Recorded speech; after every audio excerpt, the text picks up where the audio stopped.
네, 감사합니다. 다시 인사드리겠습니다. 고려대학의 조대현입니다. 네. ATD에 대해서 처음 접하신 분들을 위해서 ATD를 잠깐 소개해드리면 1943년도에 이제 ASTD로 출발을 하죠. ASTD의 약자가 American Society for Training and Development예요. 그러니까 교육 훈련을 전문으로 하는 현장 전문가들의 모임이에요. 그들이 이제 결성을 했을 때 한 13명 정도가 모여서 이제 이런 모임을 만들었는데 지금은 회원 수만 해도 7만여 회원이 지금 있죠. 이거 엄청나게 발전을 한 70년 동안 해온 그런 단체입니다.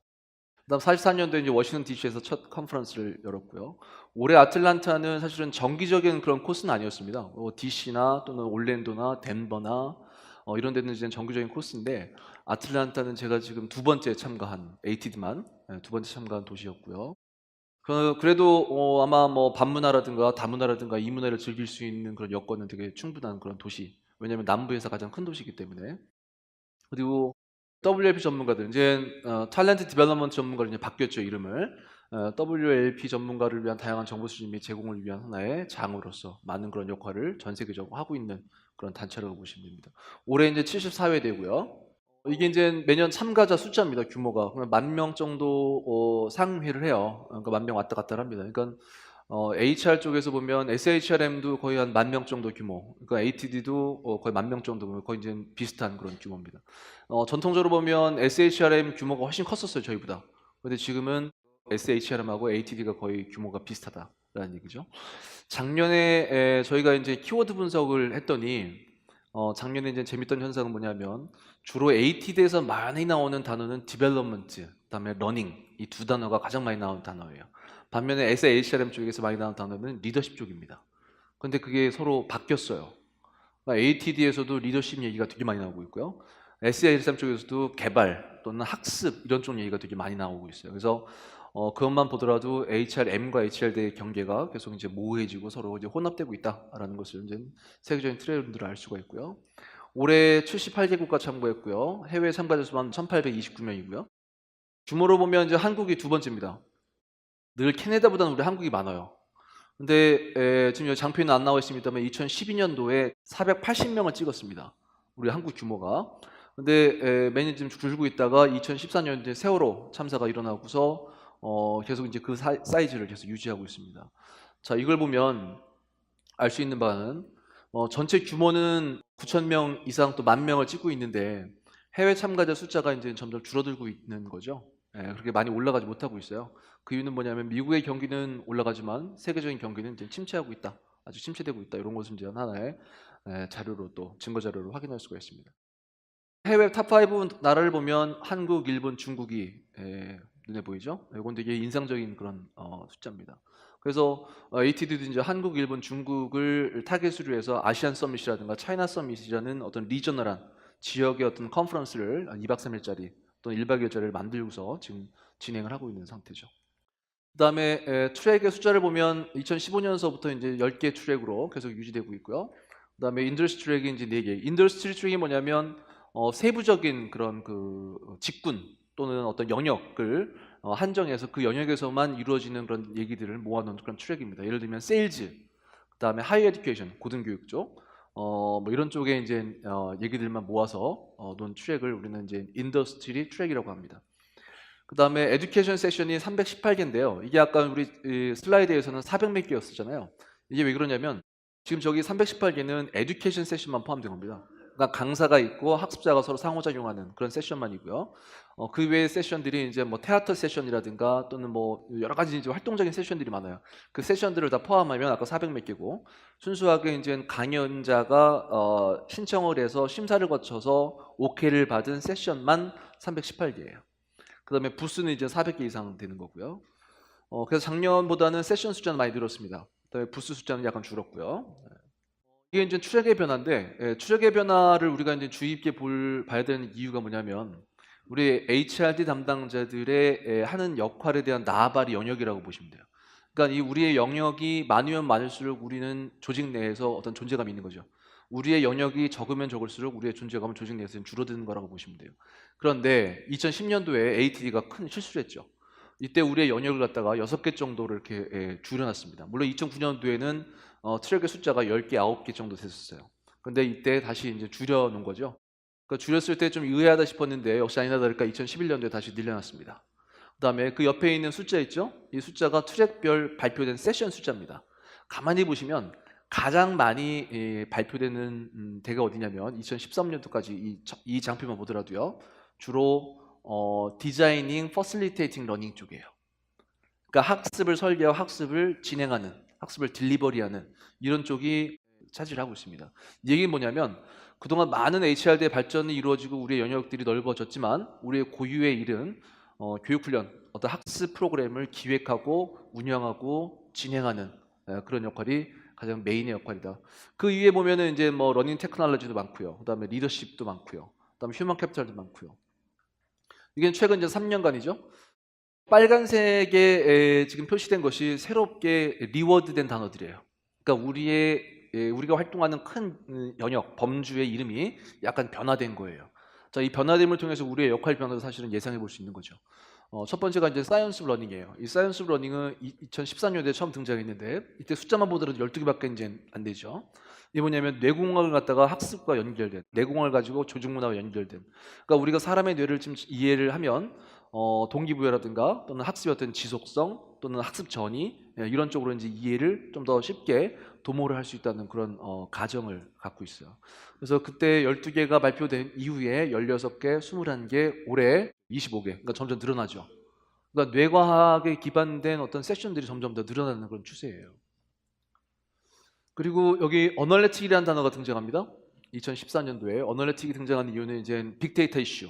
지금 HR 쪽에서 빅데이터 이슈는 주로 HRM 쪽, 선발이라든가 뭐 이런 쪽으로 이제 빅데이터를 많이 이제 활용을 하려고 하는데 이제 HRD 쪽에서도 빅데이터 이슈들이 점점 이제 다가오고 있어요. 그러나 아직까지는 크게 어떤 세션에서는 등장하지 않은 상태입니다. 어쨌든 그걸 반영해서 이 이름을 러닝 매저먼트 그다음 빅데이터 분석까지도 포함하는 하나의 트랙으로 이제 명명을 하고 계속 진행을 하고 있습니다. 그다음에 워크포스 디벨롭먼트 포 난 트레이닝 프로페셔널은 이 ATD가 원래는 이제 학술 단체나 이런 단체가 아니에요. 어떤 비즈니스 단체입니다. 그러다 보니까는 교육 훈련 담당자만 모여서는 참가자 숫자가 그렇게 크지 않아요. 그러다 보니까 교육 훈련 담당자뿐만 아니라 그들을 관리하는 관리자들 또는 어떤 HRM 인사 담당자들까지도 포함할 수 있는 그런 프로그램들을 트랙들을 좀 마련하고 그다음에 세션을 만들자 해서 만든 것이 바로 이겁니다. 이것이 나중에는 여기 매니지먼트로 발전되고요. 여기 매니지먼트 관리 쪽 이런 트랙으로 이제 변화가 되는 거죠. 계속해서 보시면 트레이닝, 디자인 앤 딜리버리가 제일 많아요. 2014년도 그렇고요. 근데 2015년도에 트레이닝, 디자인 앤 딜리버리를 두 개로 쪼갰어요. 인스트럭셔널 디자인하고 이제 트레이닝, 딜리버리 이 두 개의 파트로 그러니까 교육 기획하고 교육 운영하고를 두 개로 이제 쪼개서 트랙을 구분하고 있죠. 그래서 이 두 개를 합치면 여전히 계속 많아요. 그러니까 교육 훈련을 기획하고 교육 훈련을 진행하는 것이 우리 본위원의 임무다라는 것은 뭐 변함없는 사실이고요. 그다음에 작년도에 아주 놀라운 현상이 발생한 게 뭐냐면 작년도에 이제 이 리더십 디벨롭먼트가 여기 리더십 디벨롭먼트 보시죠. 30개, 20개였는데 무려 46개로 발전이 돼요. 아까도 모델에서 말씀드린 것처럼 HRM 쪽에서 많이 언급되는 것이 리더십인데 이제 HRD 쪽에서도 리더십이라는 이슈가 이제 많아요. 그동안에 우리가 리더십 그러면 리더십 파이프라인 어떤 뭐 대리, 과장, 차장, 부장, 임원급들로 해서 파이프라인을 만드는 것을 우리는 리더십 예배가 가장 큰 역할이라고 생각했는데 사실은 그게 아니라 이제 대리, 과장, 차장에 대한 리더십 훈련, 리더십 덕목, 또 리더십 역량 이런 것들을 개발시키는 것 이런 것들을 이제 포인트로 두는 흐름이 아주 두드러지게 나타나고 있습니다. 올해 보면 여전히 가장 많은 것이 이 두 개를 합친 겁니다. 58개, 거의 64개죠, 그렇죠? 66개 정도 되죠. 인스트럭셔널 디자인하고 이제 트레이닝 딜리버리가 가장 많은 그런 세션을 차지하고 있고요. 반면에 낱개를 보면 이 러닝 테크놀로지가 이제 가장 많아요. 이 러닝 테크놀로지가 앞으로 이제 계속 발전할 수밖에 없는 이유가 뭐냐면 스마트 디바이스 때문에 그렇습니다. 그러니까 스마트 디바이스를 어떤 교육 훈련과 접목시키려고 하는 노력들이 점점 더 활성화되다 보면 이 러닝 테크놀로지의 어떤 세션 수가 늘어날 수밖에 없다. 라고 생각이 되고요. 그다음에 리더십 개발은 작년에 비해서는 좀 줄었어요. 그러나 여전히 강세고요. 그다음에 이 휴먼 캐피탈은 계속해서 이제 강세입니다. 이 그럴 수밖에 없는 것이 ASTD가 이제 ATD 이름을 바뀌었을 때 탤런트 디벨롭먼트의 가장 그 이론적 백그라운드가 이 휴먼 캐피탈입니다. 휴먼 캐피탈. 그래서 많은 연사들이 자기들의 어떤 주제를 휴먼 캐피탈의 강화, 휴먼 캐피탈의 어떤 그런 개발 이런 쪽으로 이제 연결을 시키거든요. 그러다 보니까 세션을 휴먼 캐피탈 쪽으로 이렇게 이제 몰아가는 그런 경향이 없지 않아 있습니다. 그래서 추적의 변화는 뭐 작년과 대동소이하지만 요약하면은 러닝 테크놀로지가 이제 강세였다라는 거죠. 특히 러닝 테크놀로지의 강세는 ATD가 일반적으로 띄우려고 하는 그런 종목들이 있어요. 그러니까 어느 해에는 이러닝을 띄우자 그러면 이러닝이 폭발적으로 늡니다. 어떤 해는 리더십을 띄우자 그러면 리더십이 폭발적으로 늘어요. 근데 요즘 같은 경우는 이제 스마트 디바이스 때문에 어떤 앱러닝 또는 뭐 좀 이따 이제 설명드릴 마이크로러닝 이런 것들이 이제 주요한 이슈로 다가오게 됨에 따라서 이 러닝 테크놀로지가 훨씬 더 많은 그런 부분을 차지하고 있는 것이 사실입니다. 자, 이것이 슬로건이에요.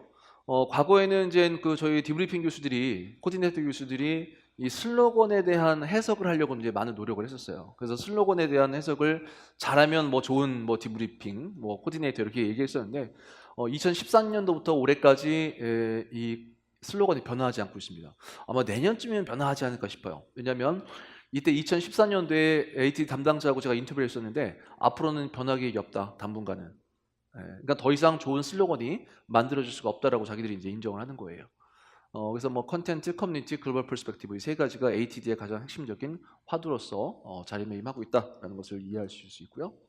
올해 이제 ATD로 바뀌면서 거기다 의미 부여를 제가 좀 해봤는데요. 과거에 ASTD라는 이름으로 2014년도까지 거의 약 한 70년간 지속이 됐었는데 이 ASTD라는 이름 속에 다양한 용어들이 이렇게 등장을 해요. 첫 번째는 트레이닝 앤 디벨롭먼트, 그다음에 HRD, 그다음에 워크플레이스 러닝 앤 퍼포먼스 이런 단어들이 등장하는데 그런 단어들의 등장은 결국은 ATD 안에서 ASTD 안에서의 변화였어요. 그런데 2014년도에 이제 ATD를 이제 천명을 하는 거죠. 이름을 바꾼 거예요, 완전히 단체 이름을. 그래서 이제 탤런트 디벨롭먼트에 대한 어떤 논의, 뭐 이런 얘기들이 이제 앞으로 활성화될 것이다라고 예상을 했는데 올해 휴먼 캐피탈을 기반으로 해서 탤런트 디벨롭먼트를 보다 이제 공식적인 용어로 사용하려고 하는 경향이 있어요. 즉 과거에는 연사들이 HRD, 러닝, 개발 이런 쪽의 표현을 많이 하면서 마지막에 이제 종교를 져요. 그런데 지금은 많은 연사들이 탤런트 디벨롭먼트를 강화할 수 있다. 뭘 하면 이런 식으로 이제 종교를 져요. 그러니까 탤런트 디벨롭먼트를 보다 이제 공식적인 용어로 사용하려고 하는 경향을 보이고 있고요. 그다음에 트레이닝 앤 디벨롭먼트의 대체 또는 포함하는 개념으로 좀 더 발전시키려고 하는 움직임이 나타나고 있고요.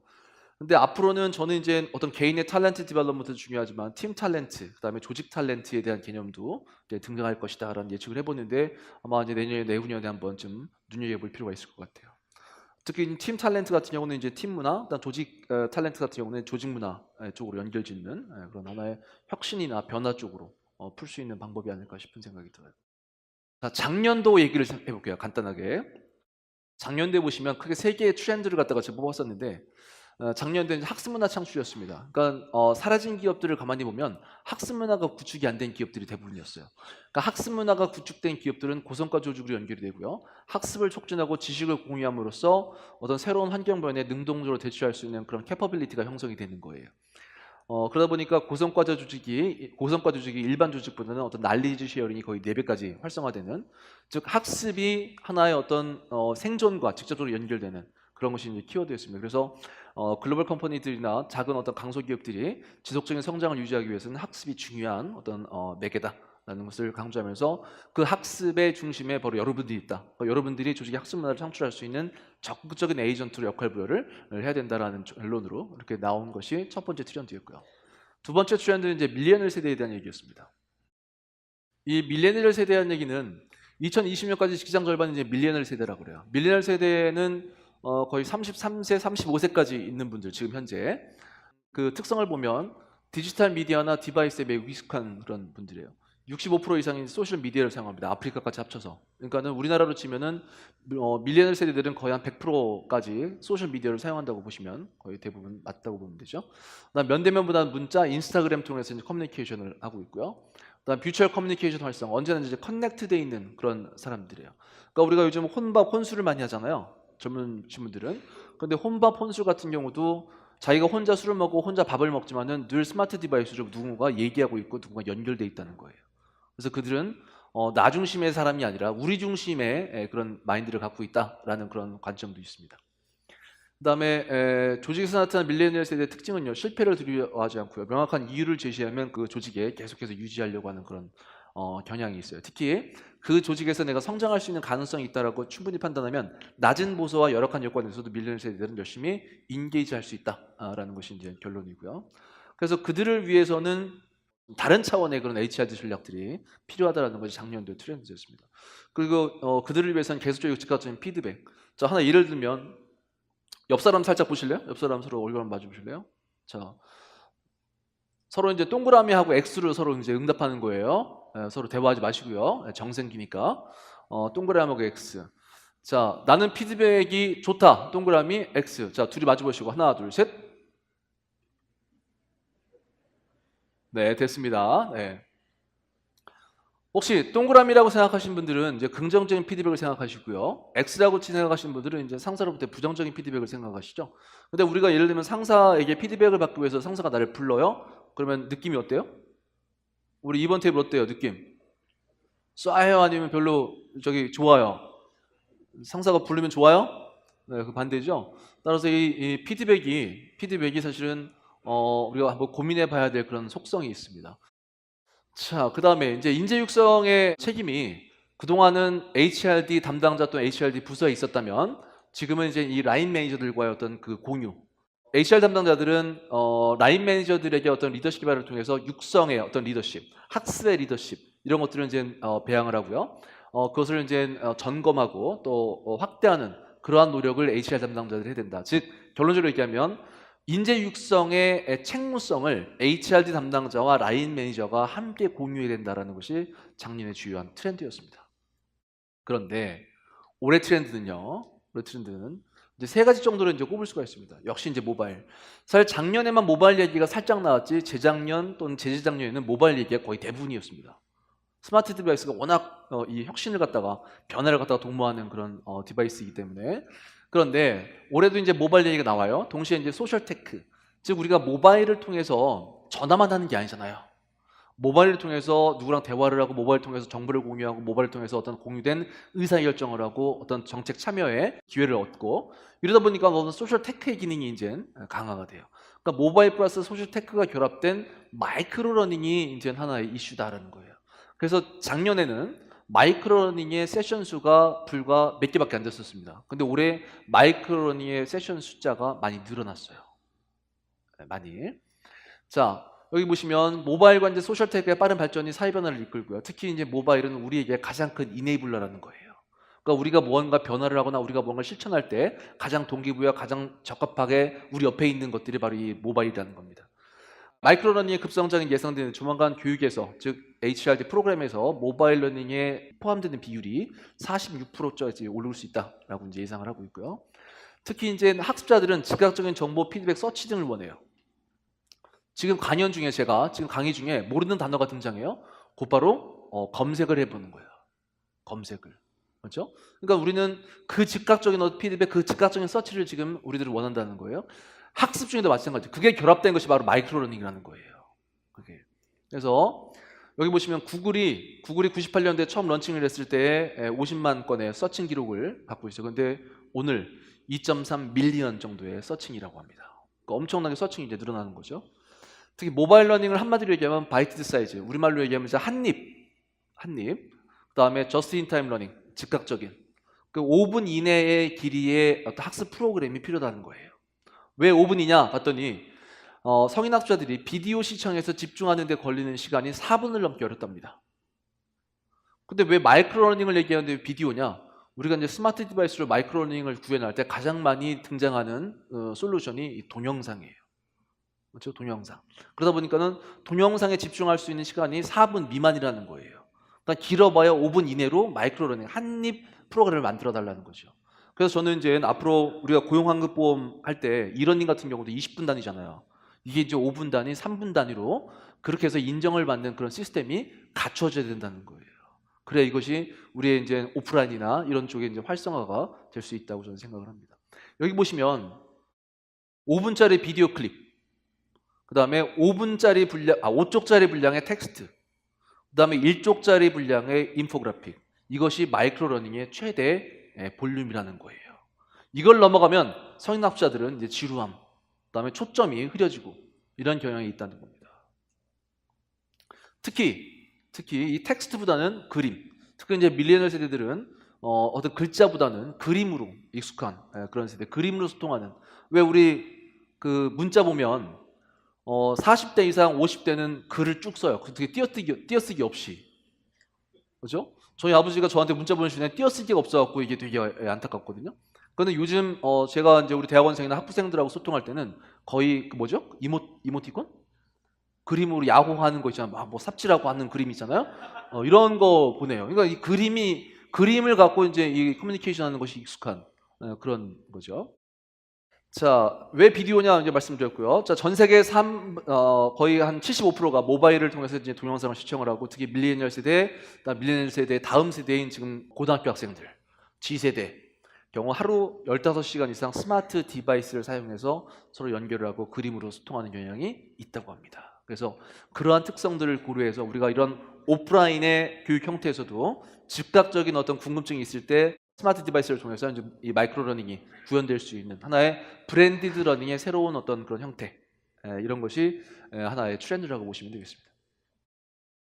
모바일 러닝과 소셜 테크가 결합된 마이크로 러닝에서 가장 큰 이슈가 스피드예요. 그 다음에 이펙티브, 그 다음에 작은 분량이고요. 자, 여기 한번 볼까요?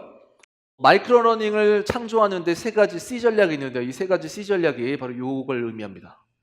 요걸 지금 사실은 이게 분리된 건데요. 우리 장표를 멋있게 만들어 달라고 제 조교한테 얘기했더니 이 친구가 이걸 합쳐버렸어요. 그래서 여기 3대 전략이 요 Curate C, Create C, 그다음에 Crowd Source C, 이 세 개 C가 이 CS 3C 전략을 의미하는 거예요.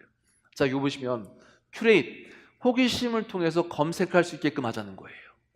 그러니까 우리가 큐레이터, 뭐 박물관이나 이런 데 큐레이터라고 하잖아요. 그 큐레이터가 사람들이 혹하게끔 할 수 있게끔 작품을 갖다가 전시할 수 있는 그런 그 오거나이즈를 하는 사람들이잖아요.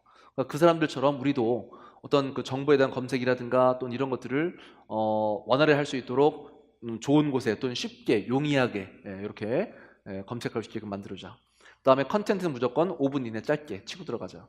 그 다음에 크라우드 소스, 역시 자기들이 검색한 것을 자기만 알고 있는 것이 아니라 자기들이 검색한 것을 올리는 거예요. 올려서 서로 학습자 간에 공유할 수 있고 또는 사회적으로 공유할 수 있게끔 하려고 하는 그런 노력들. 이러한 세 가지가 바로 그 마이크로 러닝의 세 가지 전략이다라고 보시면 되고요. 그 다음 여기 보시면 계속해서 짧게 만들자라는 얘기가 나와요. 짧게 만들자. 그 다음에 클래스룸 밖에서 생각하자. 클래스룸을 떠나서 밖으로 생각하자라는 얘기를 하고 있고요. 그 다음에 think forward, 계속해서 마이크로 러닝에 대해서 우리가 지금 지집중하면서 전진하자라는 얘기를 진행을 하고 있고요. 여기서 보시면 또한 슛 나오죠. 또 짧게 하나의 주제, 하나의 대상자 집단, 간단, 요약, 글보단 그림, 이것이 마이크로 러닝의 키워드라고 보시면 정확하십니다. 그다음 두 번째 트렌드 볼까요? 트랜스포메이션입니다. 트랜스포메이션이 의미하는 바가 되게 큰데요. 과거에 제가 한 7, 8년 전에는 ATD에서의 주요한 심 중에 하나가 거의 체인지였어요. 그러니까 변화하지 않는 사람, 변화하지 않는 팀, 변화하는 조직은 경쟁력이 없다라는 얘기를 지속적으로 해왔어요. 그런데 변화가, 체인지라는 단어가 우리한테는 되게 식상해요, 이제는. 그래서 등장한 단어가 이제 이노베이션이에요. 이노베이션. 어떤 창의성 플러스 실천이 결합된. 자, 이노베이션이든 식상해요. 그래서 다시 등장한 단어가 트랜스포메이션입니다. 이 트랜스포메이션은요, A에서 A-로 가는 것은 뭐예요? 체인지다, 트랜스포메이션이다. 그건 체인지예요. A에서 A-로 바꾸는 거는. 그런데 A에서 B로 바꾸는 게 바로 트랜스포메이션이에요. 자, 트랜스포메이션. 자, 10년간 매년 70%의 조직이 트랜스포메이션에 실패한다는 거예요. 이 코닥 사례가 뭐냐면 디지털 시대의 스마트 디바이스나 인스타그램 등 혁신적인 기술에 대응하지 못하고 2012년에 파산하고 맙니다. 왜냐면 코닥은 필름 회사였잖아요. 근데 필름 요즘 사용하는 사람이 없잖아요, 거의. 그러니까 망할 수밖에 없는 거죠. 그러니까 그런 변화에 능동적으로 대처하지 못했다는 거예요. 두 번째 컴팩 사례. 컴팩은 처음에는 성공했습니다. 원래 컴팩이 하드웨어를 생산하는 그런 기업이었어요. 그런데 소프트웨어로 이제 이동을 합니다. 하드웨어에서 소프트웨어로 전환하는 것은 아주 좋은 전환이었어요, 변화에. 그런데 소프트웨어를 생산하면서 인력을 많이 채용한 거예요, 소프트웨어 기술자들을. 근데 그 소프트웨어 기술자들이 정리가 돼야 되는데 정리 시간을 놓친 거예요. 그러다 보니까는 두 번째는 실패하고 결국은 대래 밀린 두 번째 회사로 다시 내려앉는 그런 사례를 보여줬고요. 그다음 내셔널 지오그래픽 같은 경우는 원래 이 회사가 자연에 대한 사진을 찍는 회사였어요. 근데 지금은 채널도 있죠. 채널. 그죠? 그러니까 이 어떤 테크놀로지 환경 변화에 이 내셔널 지오그래픽이 능동적으로 대처한 거예요. 사진만 공유하는 게 아니라 동영상 또는 어떤 그 프로그램 이런 걸 통해서 채널을 만들고 또 지금 여기 보시면 수백만 명의 팔로워를 보유하고 있다고 해요. 페이스북에서. 네. 그다음에 시스코 사례. 진단팀을 만들었어요. 그래서 함께 문제를 해결하고 문제를 찾고 문제를 해결하는 그런 진단팀을 만들었는데 이 진단팀이 각 부서에서 한 명씩을 차출했다고 합니다. 그래서 그들이 머리를 맞대고 이제 문제를 찾고 해결책을 찾는 거죠. 그러니까 매년 90%의 성장을 기록하고 있고요. 3빌리언을 절약하고 10빌리언 매출을 기록하면서 그 매출액에 남는 부분을 갖다가 다른 서비스나 어떤 소프트웨어에 투자를 하는 거예요. 그러다 보니까 발전하는 그런 대표적인 사례가 된 겁니다. 그 환경배도 적응하고 혁신을 기여하는 대표적인 사례고요. 세 가지 트랜스포메이션의 중요한 요소로 사람, 프로세스, 테크놀로지를 꼽습니다. 그런데 이 프로세스와 테크놀로지를 운영하는 사람도 결국 사람이죠. 그렇죠? 그러니까 사람에 대한 어떤 이슈가 가장 중요하다. 그러니까 사람이 변화에 저항하지 않는 이유는 크게 네 가지로 이제 꼽습니다. 하나는 변화에 대해서 우리가 오해하는 거예요. 두 번째, 변화를 불편해해요. 그 다음 변화를 두려워합니다. 그 다음 변화는 힘든 것이라고 우리는 생각을 하고 있어요. 그러니까 이러한 것을 깨쳐주는 것, 바로 이런 깨쳐주는 것이 바로 HR 담당자들의 역할이다라고 얘기를 하고 있고요. 결국 다양한 성공 및 실패 사례에서 결국 사람이 중요하고 그 사람을 디벨롭 시키는 프로페셔널, 우리들의 역할은 크게 6가지로 정리가 돼요. 변화를 시작하기 위해서 한 발짝 뒤에서 전략적으로 한번 생각해 볼 필요가 있다. 그러니까 이니시에이티브를 걸기 전에 뒤에서 한 발짝 물러나서 한번 정리를 하면서 전략적으로 생각할 필요가 있다는 얘기를 하고 있고요. 그다음 용기 있는 대화를 조직 내에서 촉진할 필요가 있고, 그다음 스마트한 실험을 어떤 트라이 앤 에러를 계속 반복할 수 있는 그런 문화를 조성할 필요가 있다. 그다음에 성공을 위해서는 스테이크홀더들과의 파트너십을 형성할 필요가 있고, 또 조직 문화에 집중할 필요가 있고. 그러니까 어떤 수평적인 조직 문화가 더 유리하지 수직적인 조직 문화, 그렇죠? 이런 문화에서는 사실 이런 트랜스포메이션이 잘 이루어지지 않는다. 그다음에 비휴먼, 즉 사람에 대한 가치 존중, 그다음에 인간적. 역시 트랜스포메이션의 메인 아이디어는 테크놀로지의 변화. 자, 예전에 우리가 지식경영에서 결국은 많은 조직들이 지식경영에서 실패한 이유가 뭐냐면 지식경영이 이제 날리지 매니지먼트 시스템이라고 보통 우리가 알고 있잖아요. 근데 날리지 매니지먼트 시스템에서 시스템만 우리는 강조해 왔어요. 왜? 윗사람이 보기에 뭔가 반짝반짝하고 뭔가 막 이렇게 시스템 안에서 서로 정보를 공유하는 이런 것들을 구현해 보려고 하는 노력을 했다는 거죠. 오히려 날리지 매니지먼트는 소외시키고 관심을 덜 주고 시스템만 반짝반짝하게 만들려고 하는 노력만 했다는 거예요. 그러니까 사람들이 시스템에 들어가 봐야 남는 게 없으니까 점점 더 멀어지는 거죠. 그렇죠?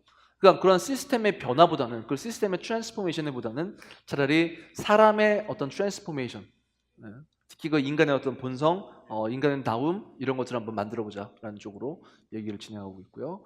또 커뮤니케이션, 즉 트랜스포메이션 할 때는 커뮤니케이션이 중요하다는 거죠.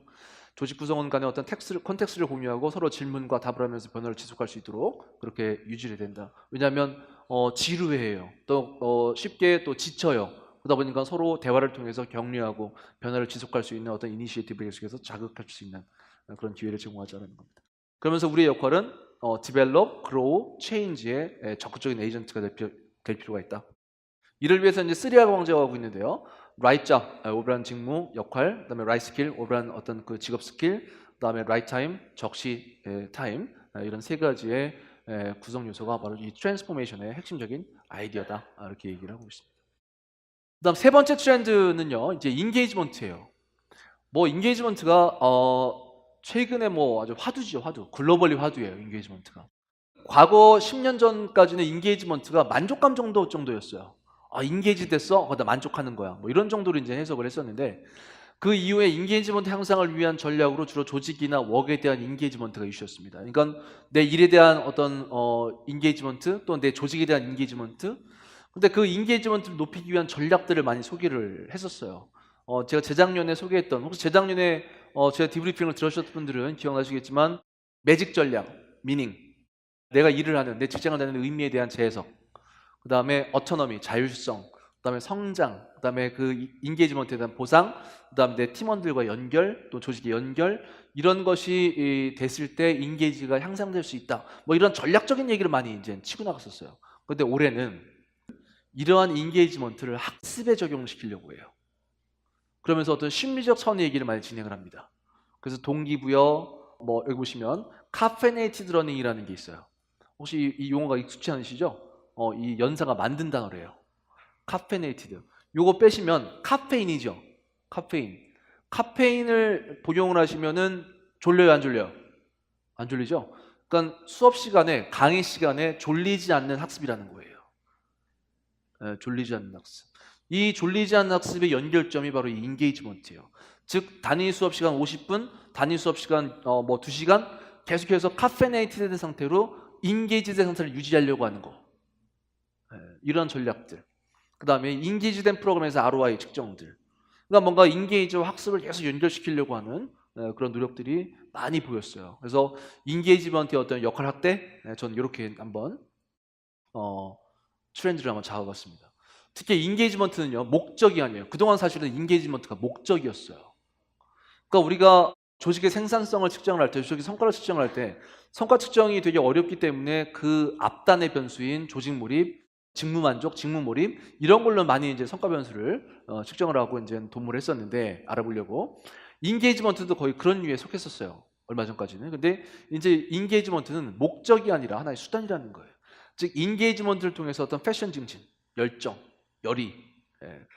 실제 인게이지먼트가 우리말로는 약간 좀 표현하기가 애매해서 계속 인게이지먼트라는 단어를 쓰고 있는데 특히 이제 이 밀레니얼들의 인게이지먼트 증진을 통해서 이제 성과 향상에 필요가 있다라는 게. 특히 이제 밀레니얼 세대, 우리 작년에도 밀레니얼 세대가 나왔고 이제 올해도 계속 밀레니얼 세대의 어떤 그 이슈가 계속 등장을 하고 있는데 밀레니얼 세대들이 과거의 X 세대 또는 베이비부머 세대 또는 전통적인 세대에 비해서는 되게 독특한 것은 사실이에요. 그 독특함의 근본적인 원인이 바로 스마트 디바이스라는 거예요. 어떤 소셜 테크에 대한 어떤 그 활용 이런 것이 익숙한 세대이기 때문에 기존 세대와는 좀 다른 그런 특성을 갖고 있는 것이 사실인데 그들의 인게이지먼트 증진이 조직 내에서는 가장 큰 이슈 중에 하나인 거예요. 왜 그러냐면 그 친구들은 성장의 기회가 없다 또는 약간 애매하다 그러면 임금 또는 여건과 관계없이 무조건 다른 직장으로 옮기려고 하는 성향이 있다는 거예요. 제가 그 동영상 하나 보여드릴 텐데 우리 저기 연수단은 제가 동영상 한번 보여드린 적이 있는데요. 어느 세션에서 이 동영상을 통해서 밀레니얼 세대를 이해하는 아주 그 좋은 그런 기회를 제공한 동영상이 있습니다. 한번 좀 열어봐 주실래요? 특히 가사에 집중해 주세요. 가사에.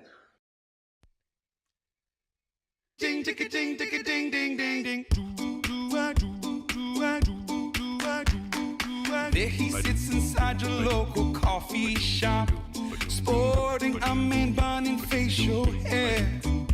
Somehow he believes, although he has no job, that by his 30s he will be a millionaire. M-I-L-L-E-N-N-I-A.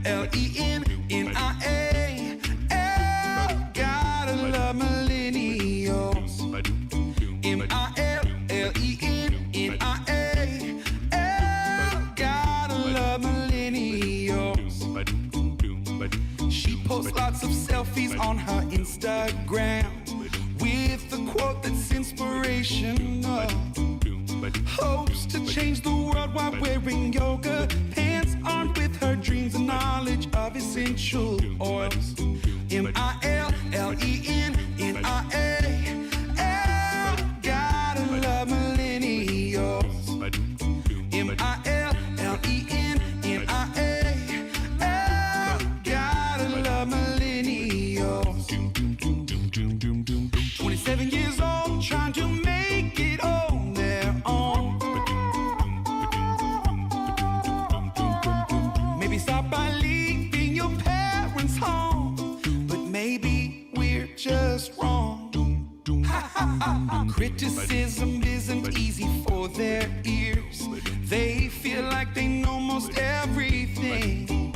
See, they grew up with undeserved confidence, 'cause they got trophies just for participating. M-I-L-L-E-N-N-I-A. Gotta love millennials. M-I-L-L-E-N-N-I-A. Gotta love millennials. In a couple of years, we will have to pass the torch. In a couple of years, they will be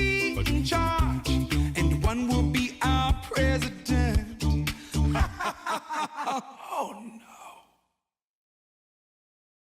MILLENNIAL.